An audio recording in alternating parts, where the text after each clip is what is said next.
አባዬ ምንም አይነት መንገድ የለም። በቃ ተመስገን ልጄን ይወስድብኛል። እሺ አሁን ልጄን ነው ማደርጋት? የት ነው ማስገባት? እስካሁን ደብቄያት ነበር። አሁን ግን የት እንደማደርጋት አላውቅም። የሆነ ነገር አለ፣ ማጣራት አለብኝ። ምንድነው የምታጣራው? ትሁት ልጅ አለሽ ብዬ ስጠይቃት በድንጋጤ ብዛት ልትወድቅ ነበር። ቆይ ታዲያ ለምን እንደዛ ደነገጠች? እንግዲህ የሌለ ነገር ስታነሳባት ይሆናል። ደርሰህ ልጅ አለሽ ምናምን ስትላት እንዴት አደነግጥ? አይ እንደዛ አይደለም። የሆነ ደብቃ ያኖረችውን ነገር ያወቁባት ያክል እንደደነገጠችው። ይህን ነገር ማጣራት አለብኝ። ትሁቴ ከካሌብ ጋር ኤደን፣ ከካሌብ ጋር ምንም የለም። ለእኔ ስለማያስብ ከካሌብ ጋር ምን አላችሁ እና ማለት አይቻልም። በቃ እኔ ግን እንደዛ አይመስለኝም ትሁቴ። ሁለታችሁም ጋር የሆነ ስሜት ያላችሁ ይመስለኛል። አይዱ መስሎሽ ነው? እኔና ካሌብ ውስጥ ምንም ሊኖር አይችልም። ምንም የለም። እኔ ግን እንደዛ አይመስለኝም ትሁቴ። በቃ የለም፣ ሊኖር አይችልም። አሁን እኮ ተመስገን እንደምትየው ከሷ አልፎ እኛንም እያስጨነቀ ነው። ስለዚህ በሱ ምክንያት እንደዚህ ብትጨነቅ አይፈረድባት። የትሁት ውለታ አለ። እሷ በምንም ነገር ውስጥ ብትሆን እሷን የመርዳት ግዴታ አለ። ከዚህ ቤት እንደተባረርሽ ማመን አቃትሻል? አይ አምኛለሁ፣ ተባርሬያለሁ። እና ለምን መጣሽ? ያንቺም ሬሳ በቅርቡ ከዚህ ቤት እንደሚወጣ ልነግርሽ ነው። ምን ማለት ነው? መቼም ተመስገን ልጅ እንዳለሽ አውቋል። ይሄን ታውቂያለሽ። አንቺ አውቀሽው እኮ ሚስጥር ይሆናል ብዬ አላስብም ቲና። ቀን እየጠበቅኩኝ ነበር፣ ይኸው ቀን ደረሰ። ጎበዝ ልጅ። ይሄን ማወቅሽ ጥሩ ነው። ግን አንድ ያልነገርኩት እውነት አለ። ምንድን ነው? ልጁ የሱ እንደሆነች። እኔ ግን አንድ ነገር ብቻ ነው የምፈልገው፣ ተመስገን ሲያሰቃይሽ ማየት እና ስቃይሽ እንደተጀመረ ልነግርሽ ነው የመጣሁት። ያለሽ ቲና፣ እዚህ መተሽ መናገር አይጠበቅብሽም። ስቃይን የምትፈልጊ ከሆነ በቃ ሂጂና ተናገሪ። ኦ ይገርማል። እንደዚህ ደፋር ሆነሻል ማለት ነው። መሄድ የፈለገን ሰው ለማስቀረት መሞከር ማስረፈት ይባላል። መናገር የፈለግሽን ሂጂና ተናገሪ። የሚመጣው ይቀጥላል። ጥሩ። ስለዚህ አብረን እናየዋለን። እኔ እስር ቤት በነበርኩበት ጊዜ እያንዳንዱ የነበራት ህይወት ይፈጠራል። አቶ ተመስገን እኔ እነግርሃለሁ። ይህንን ነገር የምነግርህ እውነቱን ካወቅክ በኋላ አንድ እርምጃ እንድትወስድ ስለፈለኩ ነው። ልጅ አላት። ግን ዋናው ነገር ይሄ አይደለም።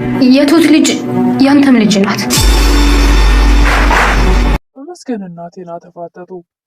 የትሁት ልጅ ለአንተም ልጅ ናት፣ ከሌላ አልተወለደችም በማለት ለተመስገን ተናገረች። ቲና ትሁትንም ልጁ የእሱ እንደሆነች ልጅቷ እነግረዋለሁ ለተመስገን፣ በቅርቡ ከዚህ ቤት ሬሳሽ ይወጣል። አንቺ እኔን እንዳስወጣሽ አንቺ ደግሞ ሬሳሽ ይወጣል። ባባም እንዳትነግረው ማድረግ አለብኝ በማለት ለቲና ስልክ ሊደውሉ ሲሞክሩ አባዬ ተዋት ትንገረው፣ እውነት ተደብቆ አይቀርም ትላለች ትሁት። ተመስገንም የትሁት ልጅ ያንተም ልጅ ናት በምትለው ሰዓት ተንገዳግዶ ሊወድቅ ራሱን መቆጣጠር አቃተው። ሰላም ጤና ይስጥልኝ ውድና የተከበራችሁ በመላው ዓለም ያላችሁ ኢትዮጵያውያን የተወለዳችሁ እግዚአብሔር ይመስገን ደህና ነኝ። የግፈኛው ሚስትና የሰራተኛው ፍትህ ወይም ደግሞ ትሁት ድራማ ክፍል 74 አብረን እናያለን። የባለፈው ክፍል ተመስገን ትሁትን ልጅ አለሽ በማለት አስደንግጧት ቆማ ነበር። የምትናገረው ግራ ገብቷት ይህ ነገር እውነት ነው ወይ ንገሪኝ በማለት ተመስገን ትሁት ላይ ያፈጣል። እሷም የምትናገረው ለጊዜው ግራ ገብቷት ነበር እና ወዲያውኑ ግን ከተደናበረችበት ነቅታ ምንድን ነው የምታወራው? ያመሀል እንዴ? ስለምን ልጅ ነው የምታወራው? እባክህ ልሂድበት ልቀቀኝ ትላለች።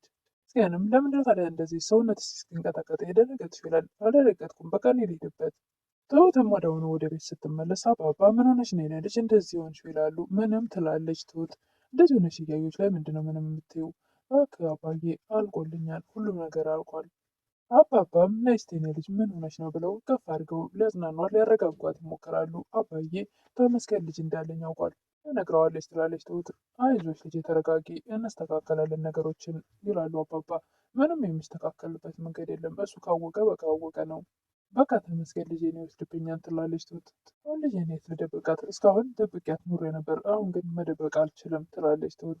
ተመስገንም ከትሁት ጋር ከተለያየው በኋላ ወደ ቤቱ ሲመለስ ቲናን ያገኛታል። እስካሁን እዚህ ነሽ እንደ ውጭልኝ አሁን ይላል። ምን ሆነሽ ነው? ለምንድን ነው? መጀመሪያ የተፈጠረውን ንገረኝ ትላለች ቲና። የተፈጠረውን ነገር ንገረኝ፣ ምን አደረግ ትላለች ቲና።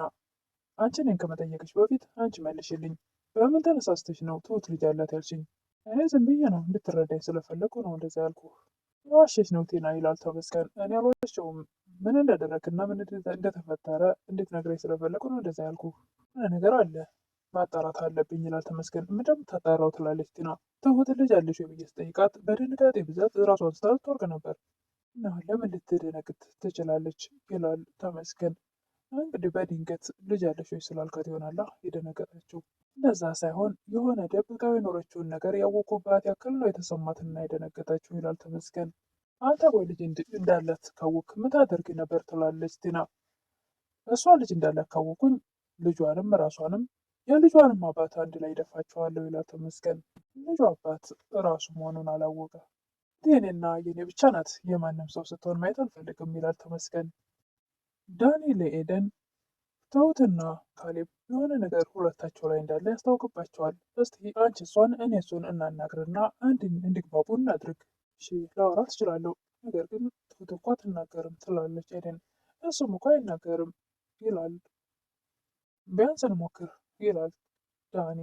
ትክክል ነህ፣ መሞከር አይከፋም ትላለች ኤደን። ተመስገንም ቲናን ደብቀሽኝ ከሆነ እደፋሻለሁ በማለት ይዝትባታል። ኤደንም ትሁትን ካሌብስ ትሁቴ ከካሌብ ጋር ያላችሁ ነገር እንዴት ነው ትላለች። እባክሽ ኤደን ከካሌብ ጋር ምንም ነገር የለንም፣ ሁለታችሁም ጋር እኮ የሆነ ስሜት ያለ ይመስለኛል ትላለች ኤደን። ትሁትም በፍጹም እኔና ካሌብ ውስጥ ምንም ነገር ሊኖር አይችልም፣ በተደጋጋሚ በቃ ምንም ነገር የለም ትላለች ትሁት። አይንሽ ግን ብዙ ነገር ይናገራል፣ ነገር ግን ለእኔ መናገር እንዳልፈለግሽ አድርጌ ወስደዋለሁ ትላለች ኤደን። አባባ ለዳኒ ተመስገን ትሁት ልጅ እንዳላት ሳያውቅ አይቀርም፣ ቴና ሳትነግረው አትቀርም ይላሉ። ብታይ በፍርሃት ስትንቀጠቀጥ ነበር፣ እንዴት እንደምታሳዝን ይሉ ነበር አባባ። አውቃለሁ አባዬ፣ ነገር ግን ከዚህ ልጅ እንዴት አድርገን እንደምንገላገላት አላውቅም ይላል ዳኒ። የሆነ ነገር ማድረግ አለብን ይሉ ነበር አባባ። አሁን ልጅ እንዳላት ታውቋል፣ ቀጣይ ደግሞ የራሱ ልጅ እንደሆነች ያውቃል። ትሁትም ለልጇ ስትል ምንም ነገር ታደርጋለች። ማድረግ ይሻለናል፣ ልጅቷን ሌላ ቦታ ወስዶ መደበቅ አይቻልም ይል ነበር ዳኒ። ቲና ወደ እነ አባባ ቤት መታ ታንኳኳለች። ከዚህ ቤት እንደተባረረች አታውቂም እንዴ ትላለች ትሁት። አውቃለሁ፣ ነገር ግን የአንቺን ሬሳ በቅርቡ ከዚህ ቤት እንደሚወጣ ልነግርሽ ነው የመጣሁት ማለት ነው ትላለች ትሁት። ተመስገን ልጅ እንዳለች አውቀዋል፣ ይህን ታውቂያለሽ አይደል? ጀመር አንቺ ያወቅሽው ነገር ሚስጥር ይሆናል ብዬ አላስብም እኮ፣ እየጠበቅኩ ነበረ፣ ቀኑ ደረሰ ማለት ነው።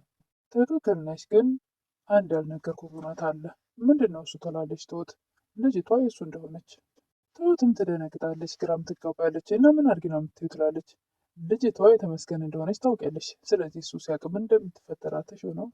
አሁን ምን አድርጊ ነው የምትይኝ? ከእኔ የምፈልገሽ ነው የመጣሽው ትላለች ትሁት። እኔ የምፈልገው ነገር ቢኖር አሁን ተመስገን አንቺን ሲያሰቃይሽ ማየት፣ እሱን ነው የምፈልገው። ደግሞ ስቃይሽ ጀምሯል ማለት ይቻላል። እሱን እኮ ለመናገር እዚህ መምጣት አይጠበቅብሽም ነበር። በቃ ስቃይን ከፈለግሽ ሂጂና አሁን ንገሪው። እንዲያውን ተግባብተናል ማለት ነው። እንደዚህ ደፋር ሆነሻል ትላለች ቲና።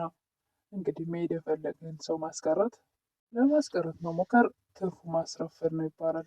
መናገር የፈለግሽውን ሂጂና ተናገሪ፣ የሚመጣውን ነገር እቀበለዋለሁ። ቲናም ከትሁት ጋር ተመልሳ ተመስገን ጋር በመሄድ አቶ ተመስገን መስማት ትፈልጋለህ? እኔ እነግርሃለሁ። ትሁት አንተ ታስረበት በነበረ ሰዓት ያደረገችውን በሙሉን ያውቃለሁ። እንጂ እንዴት ስለ ትሁት ታውቂያለሽ? ይላል ተመስገንም ቲና ላይ ያፈጣል።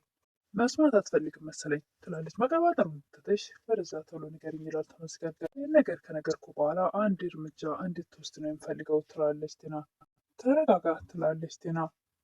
ተመስገንም እኔ እየጠበቅኩሽ ነው በማለት ጉሮሯን ያንቃታል።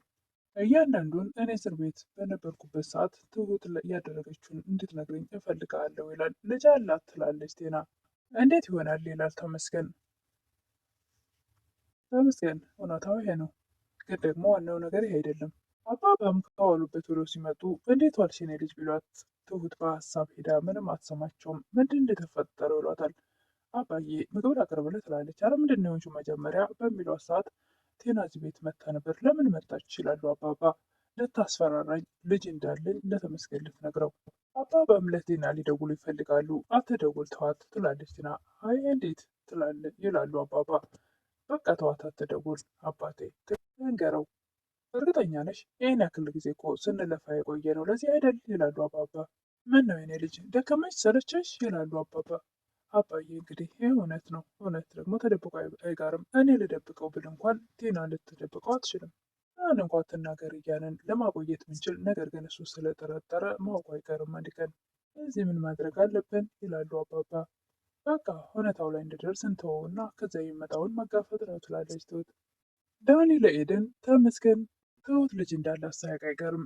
አሁን ያለባት ነገር ቢኖር ልጇን አሁን ከሚያውቀው ቦታ ላይ ማራቅ ብቻና ብቻ ነው። በስተመጨረሻም ቲና የትሁት ልጅ አንተም ልጅ ናት